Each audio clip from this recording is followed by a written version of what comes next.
9 दिसंबर 2024। प्रातः मुरली। ओम शांति। बाप दादा मधुबन।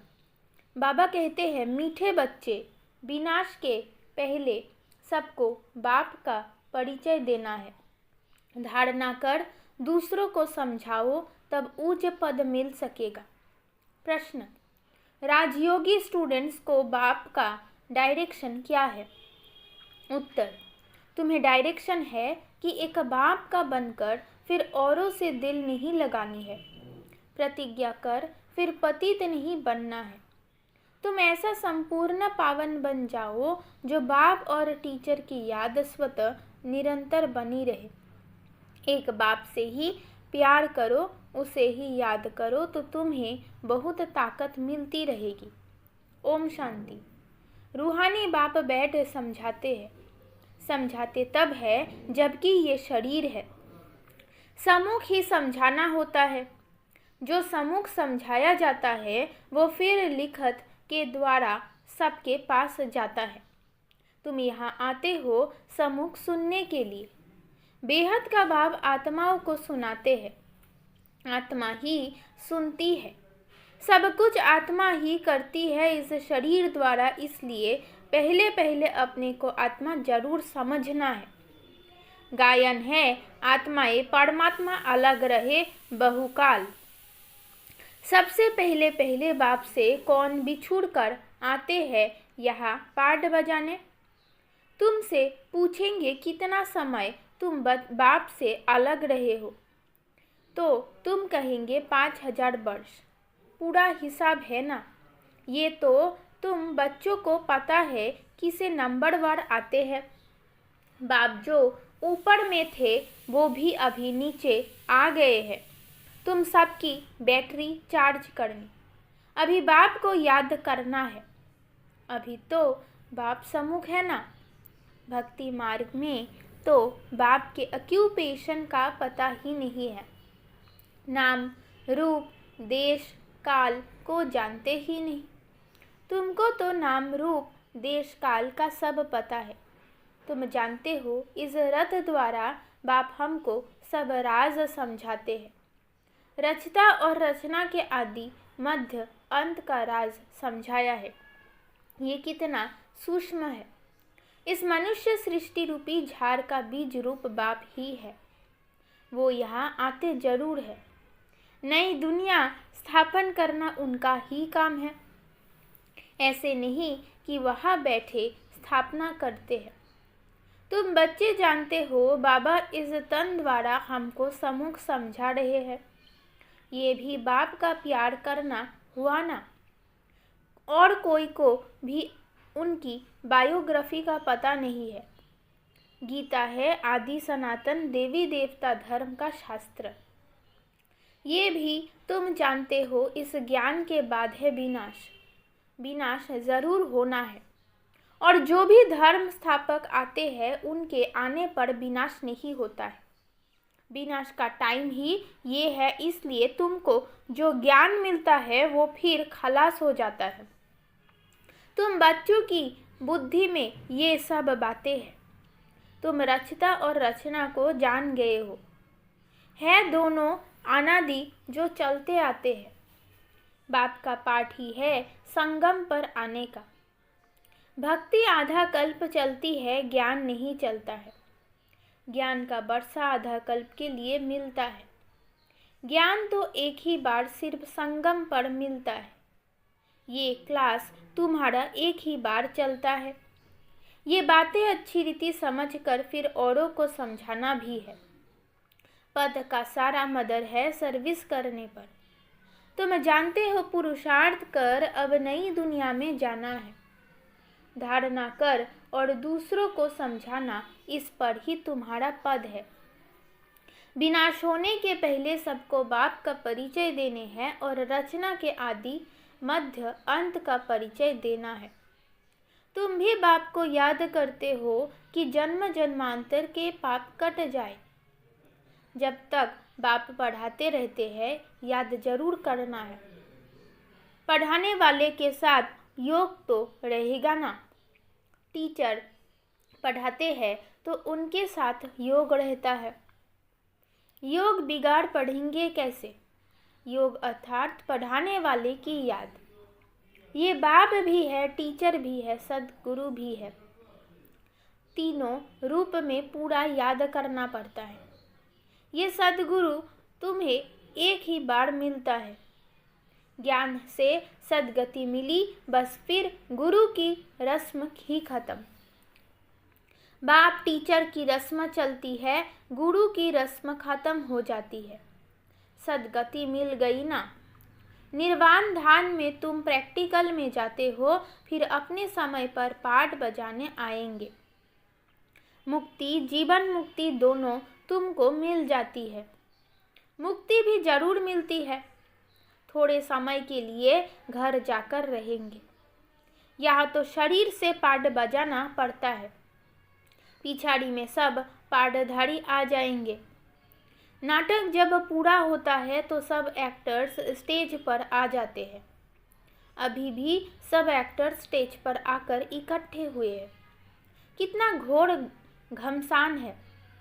सतयुग आदि में इतना घोर घमसान नहीं था।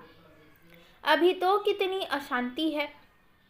तो अब कैसे, जैसे बाप को सृष्टि चक्र की नॉलेज है तो बच्चों को भी नॉलेज है। बीज को नॉलेज है ना, हमारा झाड़ कैसे वृद्धि को पाकर फिर खत्म होता है।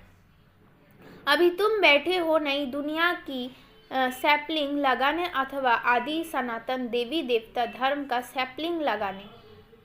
तुमको पता है इन लक्ष्मी नारायण ने राज्य कैसे पाया। तुम जानते हो हम अभी नई दुनिया का प्रिंस बनेंगे। उस दुनिया में रहने वाले सब अपने को मालिक ही कहेंगे ना। जैसे अभी भी सब कहते हैं भारत हमारा देश है। तुम समझते हो अभी हम संगम पर खड़े हैं, शिवालय में जाने वाले हैं। बस अभी गए कि गए। हम जाकर शिवालय के मालिक बनेंगे। तुम्हारी एम ऑब्जेक्ट ही ये है। यथा राजा रानी तथा प्रजा सब शिवालय के मालिक बन जाते हैं। बाकी राजधानी में भिन्न भिन्न स्टेटस तो होते ही है। वहाँ वजीर तो कोई होता ही नहीं। वजीर तब होते हैं जब पतित बनते हैं। लक्ष्मी नारायण व राम सीता का वजीर नहीं सुना होगा, क्योंकि वो खुद सतोप्रधान पावन बुद्धि वाले हैं। फिर जब पतित बनते हैं तब राजा रानी एक वजीर रखते हैं राय लेने के लिए। अभी तो देखो अनेक वजीर है। तुम बच्चे जानते हो ये बहुत मजे का खेल है। खेल हमेशा मजे का ही होता है। सुख भी होता है, दुख भी होता है। इस बेहद के खेल को तुम बच्चे ही जानते हो। इसमें रोने पीटने आदि की बात ही नहीं। गाती भी है बीती सो बीती देखो, बनी बनाई बन रही। ये नाटक तुम्हारी बुद्धि में है। हम इनके एक्टर से हमारे 84 जन्मों का पाठ एक्यूरेट अविनाशी है। जो जिस जन्म में जो एक्ट करते आए हैं वही करते रहेंगे। आज से 5000 वर्ष पहले भी तुमको यही कहा था कि अपने को आत्मा समझो। गीता में भी अक्षर है। तुम जानते हो बरोबर आदि सनातन देवी देवता धर्म जब स्थापन हुआ था तो बाप ने कहा था देह के सब धर्म छोड़ अपने को आत्मा समझो और बाप को याद करो। मन मना भव का अर्थ तो बाप ने अच्छी रीति समझाया है। भाषा भी यही है।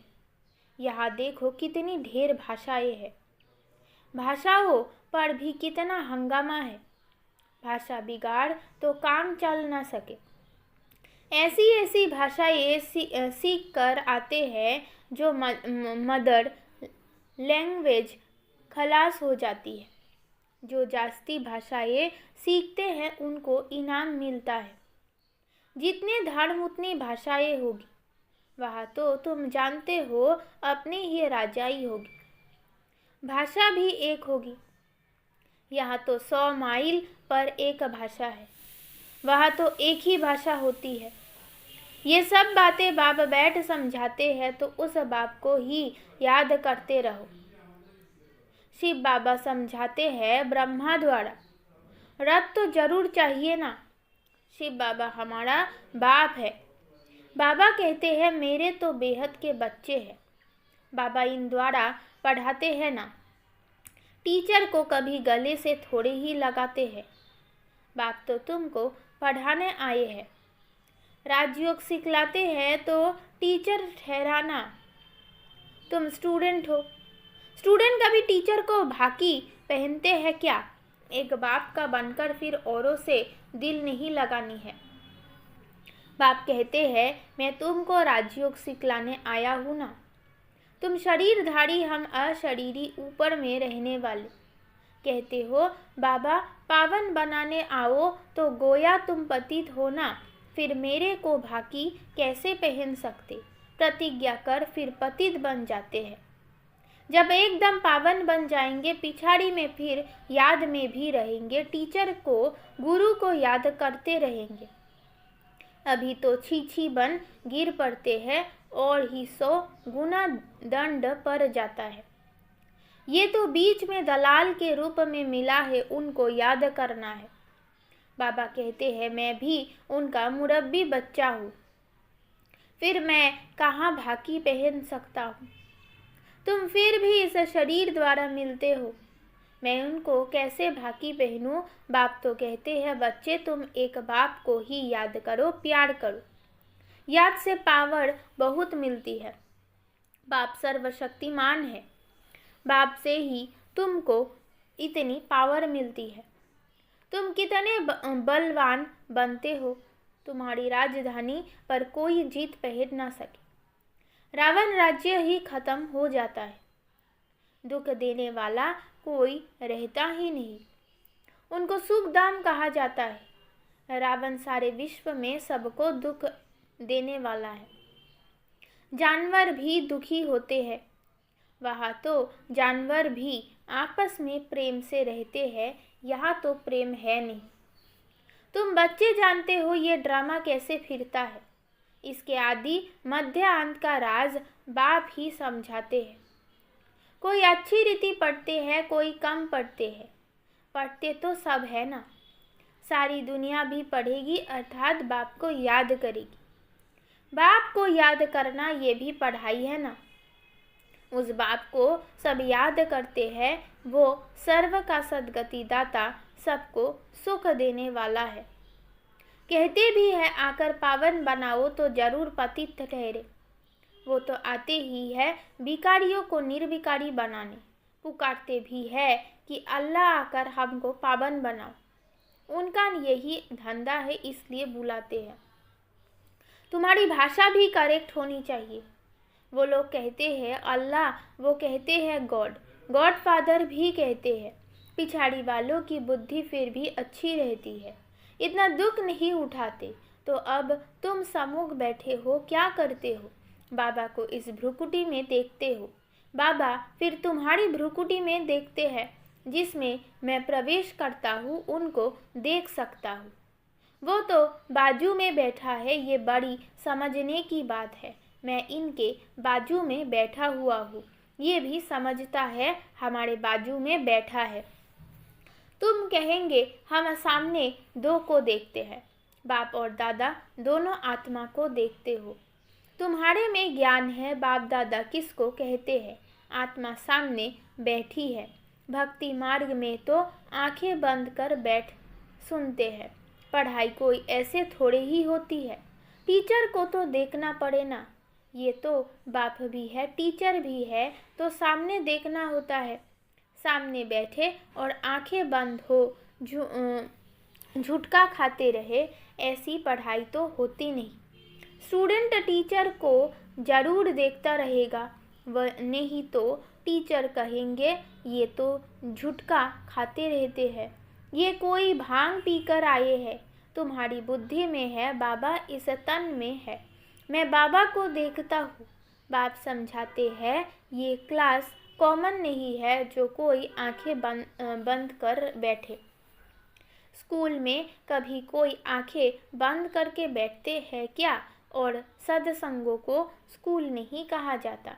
भल गीता बैठ सुनाते हैं, परंतु उसको स्कूल नहीं कहा जाता। वो कोई बाप थोड़े ही है जिसको देखे। कोई कोई शिव के भक्त होते हैं तो शिव को ही याद करते हैं, कान से कथा सुनते रहते। शिव की भक्ति करने वालों को शिव को ही याद करना पड़े। कोई भी सत्संग में प्रश्न उत्तर आदि नहीं होते हैं। यहाँ होता है, यहाँ तुम्हारी आमदनी बहुत है, आमदनी में कभी उबासी नहीं आ सकती। धन मिलता है ना तो खुशी होती है, उबासी गम की निशानी है। बीमार होगा वह देवला निकला होगा तो उबासी आती रहेगी। पैसा मिलता रहेगा तो कभी उबासी नहीं आएगी। बाबा व्यापारी भी है। रात को स्टीमर आते थे तो रात को जागना पड़ता था। कोई कोई बेगाम रात को आती है तो सिर्फ फीमेल के लिए ही खुला रहता है। बाबा भी कहते हैं प्रदर्शनी आदि में फीमेल्स के लिए खास दिन रखो तो बहुत आएंगी, प्रदर्शनी भी आएंगे। बहुत प्रदर्शन रहती है। मोटर में भी पर्दा रहता है। यहाँ तो आत्मा की बात है। ज्ञान मिल गया तो पर्दा भी खुल जाएगा। सतयुग में पर्दा आदि होता नहीं। ये तो प्रवृत्ति मार्ग का ज्ञान है ना। अच्छा, मीठे मीठे सिक्के लदे बच्चों प्रति माता पिता बाप दादा का याद प्यार और गुड मॉर्निंग। रूहानी बाप की रूहानी बच्चों को नमस्ते। धारणा के लिए मुख्य सार। नंबर 1, ये खेल बड़ा मज़े का बना हुआ है। इसमें सुख और दुख का पाठ नूंधा हुआ है, इसलिए रोने पीटने की बात नहीं। बुद्धि में रहे बनी बनाई बन रही बीती का चिंतन नहीं करना है। नंबर 2, ये कॉमन क्लास नहीं है, इसमें आंखें बंद करके नहीं बैठना है। टीचर को सामने देखना है। उबासी आदि नहीं लेनी है। उबासी गम दुख की निशानी है। वरदान, संतुष्टता के 3 सर्टिफिकेट ले अपने योगी जीवन का प्रभाव डालने वाले सहजयोगी भव। संतुष्टता योगी जीवन का विशेष लक्ष्य है, जो सदा संतुष्ट रहते और सर्व को संतुष्ट करते हैं। उनके योगी जीवन का प्रभाव दूसरों पर स्वतः पड़ता है। जैसे साइंस के साधनों का वायुमंडल पर प्रभाव पड़ता है, ऐसे सहजयोगी जीवन का भी प्रभाव होता है। योगी जीवन के 3 सर्टिफिकेट है। 1, स्व से संतुष्ट, दूसरा बाप संतुष्ट और तीसरा लौकिक अलौकिक परिवार संतुष्ट। स्लोगन, स्वराज्य का तिलक, विश्व कल्याण का ताज और स्थिति के तख्त पर विराजमान रहने वाले ही राजयोगी है। ओम शांति।